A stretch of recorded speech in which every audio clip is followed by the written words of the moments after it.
Hello tout le monde, j'espère que vous allez bien. Aujourd'hui on se retrouve dans une nouvelle vidéo. Oui, enfin, je sais que vous l'attendiez tous. Je vous ai préparé un petit tuto nail art super simple pour cet été et c'est ce qu'on va voir aujourd'hui. Donc dans cette vidéo, je vais vous montrer comment est-ce que j'effectue une retouche pose américaine. Alors ça, vous avez déjà des vidéos à ce sujet sur ma chaîne. Donc c'est pas vraiment le sujet du jour. Le sujet du jour, ce sera plutôt un tuto nail art tie and dye. Enfin bon, je pense que vous avez vu à quoi ça ressemblait sur la miniature et aujourd'hui, je vais vous montrer comment est-ce que je réalise ce nail art.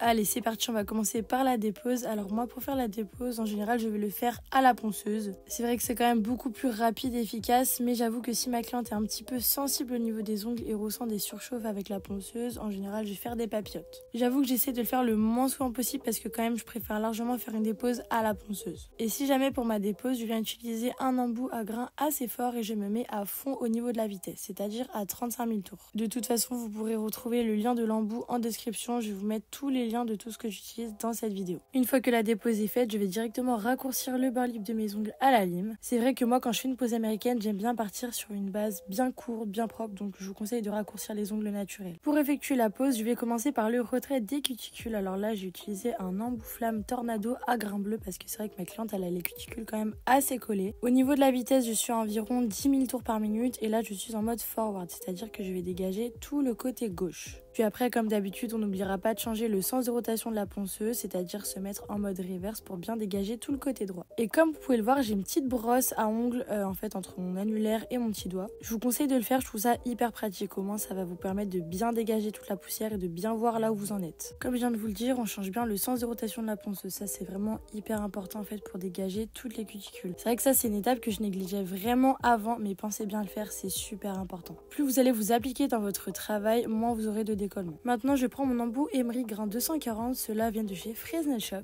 Pour la vitesse, là, je vais me mettre à environ 8000 tours par minute et le but, ça va être vraiment de griffer toute la plaque de l'ongle. On va bien matifier la base naturelle pour ouvrir les écailles et que la pose adhère correctement. Je prends mon ciseau à cuticule, celui-ci vient de chez Onyx Pro et on va venir couper le petit jupon de peau morte. Là, je vous ai mis un petit plan à l'objectif macro, regardez-moi ça, je trouve ça trop satisfaisant. D'ailleurs, dites-moi en commentaire si vous êtes plutôt team pince ou ciseau. Lorsqu'on coupe les cuticules, il faut faire vraiment très attention à enlever seulement la peau morte, sinon vous risquez de faire mal à votre cliente. C'est pour ça qu'on va bien prendre son temps et on va bien couper seulement ce qui dépasse, c'est-à-dire le blanc, donc la peau morte. Une fois mes cuticules coupées, je vais parfaire la manucure en utilisant un embout boule. Ici, je me mets à une vitesse assez basse, c'est-à-dire 7-8 000 tours par minute. Et comme d'habitude, on pense toujours à bien passer dans les deux sens, en forward et en reverse. Le but avec cet embout, ça va vraiment être de retirer toutes les dernières petites peaux qu'il reste pour avoir un contour de l'ongle nickel, tout propre, sans petite peau morte. N'hésitez pas à demander à votre cliente, moi c'est ce que je fais, si ça lui chauffe un petit peu le contour de l'ongle. Voilà, si elle sent que ça commence à piquer un petit peu, comme ça vous évitez au maximum de la blesser. Et moi, il y a aussi un truc que j'aime bien faire après avoir passé l'embout boule, c'est que je repasse un dernier petit coup de ciseau, voilà, pour enlever les petites peaux qui seraient pas parties à la ponceuse. Ma manucure est terminée, voici le résultat, regardez-moi ça, un contour de l'ongle tout propre, tout nickel, c'est trop satisfaisant. Et du coup là, qu'est-ce que je suis en train de faire? Tout simplement, je nettoie l'ongle et les cuticules avec un pinceau imbibé de déshydratant. Comme ça, voilà, on va bien déshydrater l'ongle, enlever tout le sébum, voilà, vraiment remettre le taux d'hydratation à 0. Et au passage, ça nettoie bien l'ongle, ça enlève toutes les petites poussières. Et on peut voir que la manucure est bien réussie car le pinceau passe en fait sous les cuticules, ça veut dire que tout est bien soulevé parfaitement. Maintenant, on va pouvoir passer à la pose des capsules américaines et pour ce faire, je viens utiliser les capsules French Pearl Coffin Long de chez Velvet Extension. Ces capsules-là, je ne vous les présente plus, je les ai déjà montrées dans plusieurs vidéos. Si jamais vous n'avez jamais testé les capsules nude, vraiment, je vous conseille d'investir, c'est hyper bien, hyper pratique quand vous faites des poses avec des nail art.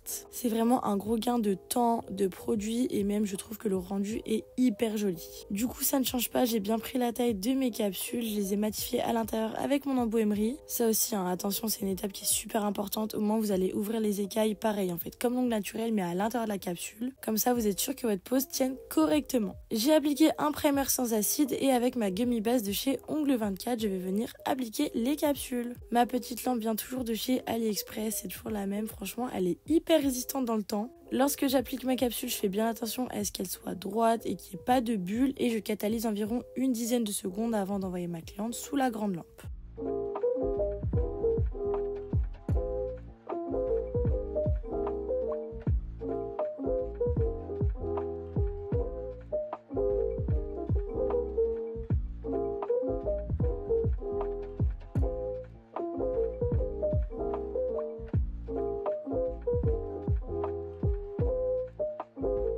Voici le rendu des capsules, donc vous voyez quand même qu'elles sont assez couvrantes mais légèrement transparentes pour laisser passer les UV et que ça catalyse correctement. Ma cliente souhaitait raccourcir un petit peu ses ongles, donc pour cela je viens prendre ma guillotine et en fait je vais couper juste en dessous du numéro de la taille de la capsule. Et pour la mise en forme, bon bah écoutez, il n'y a rien de plus simple, c'est un jeu d'enfant, simplement vous prenez une petite lime, vous limez un petit peu le bord libre et les parallèles. En fait là ce qu'on va faire c'est simplement parfaire la forme de la capsule, mais c'est vrai qu'il n'y a pas grand chose à limer. Je vous conseille de retourner la main de votre cliente pour vérifier que le bord libre est bien droit par rapport à son doigt. Et une fois que la forme me convenait, avant de passer un buffer, je viens prendre ma ponceuse et avec un embout conique, je vais poncer au niveau des cuticules. Alors c'est vrai que cette étape, je le fais pas tout le temps, mais là je voulais vraiment affiner la capsule au niveau des cuticules en fait et que ça se fonde correctement pour avoir le rendu le plus naturel possible. Puis je termine par mon buffer pour limer toute la surface de la capsule et que ma couleur adhère correctement. Avant de passer à la couleur, n'oublie pas de dépoussiérer, donc pour cela moi je viens prendre une petite brosse comme ça que j'ai eu sur Shein ou AliExpress, je sais plus trop. Et maintenant on va pouvoir passer au choix des couleurs de notre nail art.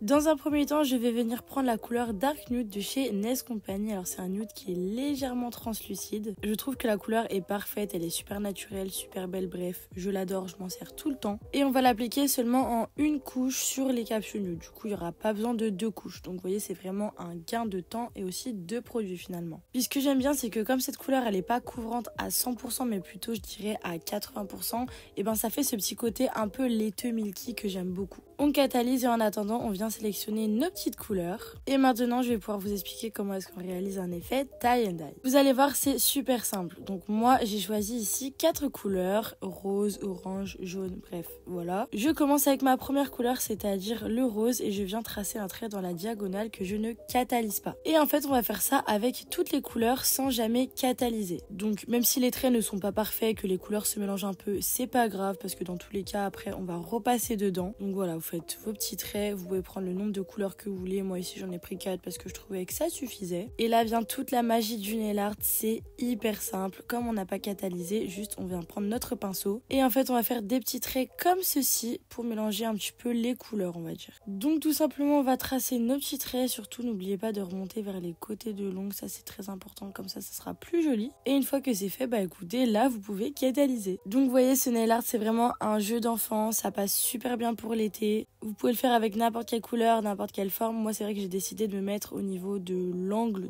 on va dire en diagonale.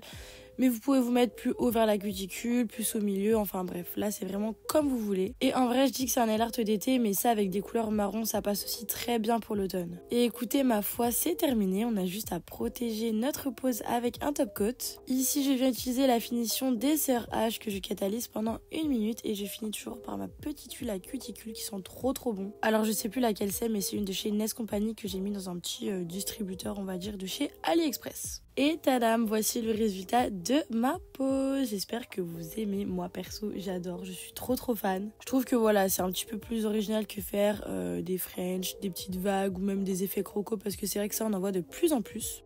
Enfin bref, dites-moi dans les commentaires si vous validez. N'oubliez pas de me laisser un petit like et de vous abonner et je vous dis à bientôt dans une prochaine vidéo. Bye bye.